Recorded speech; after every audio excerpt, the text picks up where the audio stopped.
It's time for this morning's Garden Talk. Back from the Edison and Ford Winter Estates is Debbie Hughes. She is senior horticulturist with Edison Ford Winter Estates. Good morning. Good morning. I always learn so much when you're here, so I'm so glad to have you back. I'm so happy to be here. Every time we learn something new. Yeah, you brought lots of fun stuff with you today. I brought tools, and you were interested in this little tool that sharpens the pruners. See, I'm always thinking when my garden tools go dull, I just toss them and get a new one. Oh, not these. Not so smart, is it? These are handy-dandy Felcos that cost a bit, so you're not going to toss those. These are I usually put them in a holster here and have them wherever I go.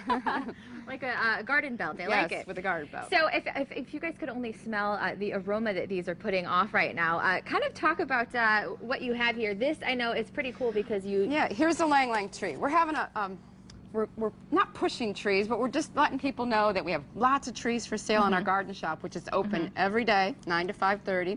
And you can come anytime. You don't have to pay to get in to see the estates. You can come and shop. Yeah, so if a lot of people, I don't think, realize that. You can come anytime. You have so many unique plants there. Yeah, Edison had so many botanicals, and we like to propagate. And we also like people to be the envy of the neighborhood. Yeah, we all want to be the envy of the neighborhood. What tree is that? How interesting is that? So lang-lang is one of them, and it has this wonderful bloom, which is kind of unique, right? Yeah. I mean, you don't see too many lang-langs anywhere in the world, except not in North Dakota, right? Yeah, definitely not in North Definitely Dakota. in tropical South Florida. So this, they take lots and lots of flowers to make the essential oil lang-lang, which makes Chanel No. 5 perfume. Ooh. So you can smell this all the time in your own yard, and all your neighbors could smell it too. This one is interesting. It is called the false rubber tree. Edison was on a quest to find rubber, domestic source of rubber. This tree he thought would have that latex which makes rubber. So this is, nobody has this tree. What do you think it smells like? Well, it certainly doesn't smell like rubber, I can tell you that.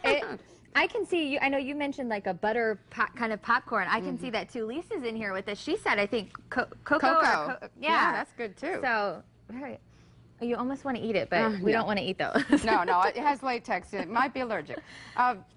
Calabash. This is another interesting fruit. Yeah. I guess you might say. You don't eat it. It's really hard. Really light too, which I was surprised. I was expecting it to be heavy. It's green when it comes from the tree, and this is really dried over probably a year. There's a tree right there. Look at that. Well, and you said they do something pretty cool with these things. What is that, Debbie? They put a hole here, insert some things that make noise. Yeah. And they put a little handle on, and what is that? Musical instrument, anybody? Maracas. So that's called the calabash. Very, very cool. Mexico. And then we have this silk floss tree, which is soft, is what it is. Oh, yeah. They used to stuff life preservers with it. Oh, wow. This is the pink silk floss tree, which blooms in the fall, so we have plenty of those for sale. And that's always fun to have. Just, you can really show off some cool things that Edison planted. This is what the candlenut tree looks like, too. I wanted to show you. We started it from these little seeds. I've got silk lying in my face. Don't you wish it was real silk, right? This is a candle nut, and apparently it gets the name because if you go to Hawaii, they make necklaces out of them. Ooh. The seed inside is real pretty, and you can make a necklace. Very cool. I should have brought one, right? Yeah. Why didn't you bring us necklaces, Debbie? I'm kidding. So that's the candle nut. And then we're going to be pruning on Saturday because we have our usual garden talk the second Saturday of every month.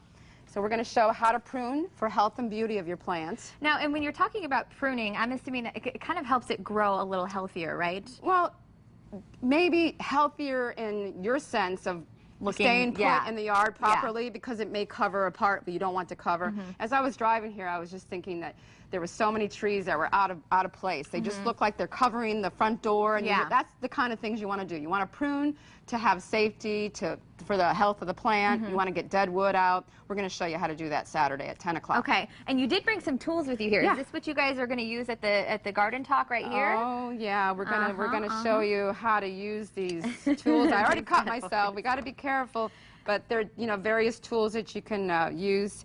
I don't suggest you get on a ladder, though. You should leave that to the professionals. Yeah. This you should be able. You do have some tools that have a long pole, and you can use those. But I don't like having people get on the ladders. I don't want to be responsible for anybody to get hurt. Well, especially if you're home alone, certainly don't do that. You should have someone hold the ladder for you. Yeah, absolutely. But lots of pruning ideas for Saturday. How to make your bush and your shrubs look better, and trees and all kinds of ideas. When to prune bougainvillea, when to prune hibiscus, those kind of ideas. And I know planting in Florida, I think if you're not familiar with the soil and the area, can be kind of tricky. So what can they really expect when they come to the show? You know, like you said, you're going to talk about pruning this time. Well, we're going to walk around and say, what problems do you have at home? Then we're going to show them exactly where to look. For instance, if you're going to want to prune a shrub like this, you're going to say, well, what do I need to do? Well, you got to step back and look at it and say, what am I trying to accomplish here? And then you're going to be in here with, I'm going to show you actually where a leaf node is. Do you wait until it's a certain size, or?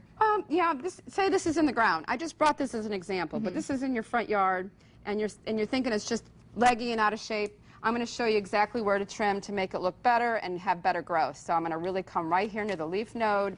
Okay. You get rid of that, and then you can make a new plant with this, too. Okay. And that grows back, right? It grows back, and it'll be nice and bushy then instead of leggy. Come back full. Yeah. Okay. Well, again, Garden Talk, Edison Ford, How to Prune Your Garden Summer Tree. That's going to be on the 12th. It's always free for members, so don't forget about that. Debbie, thank you so much. Thank you, it was great having you back. Maybe we'll see you someday. Yeah, I'm going to be out. It's gorgeous out there, so if you haven't been out there, especially, at least go by and take a look. Yeah, So great thank to you. see you again. Good seeing We'll go ahead and send it over to Carly. All right, up next, we take you up, up, and away. Find out what home, or what we like to call paradise, looks like from a hot air balloon. That's after the break. Stay with us.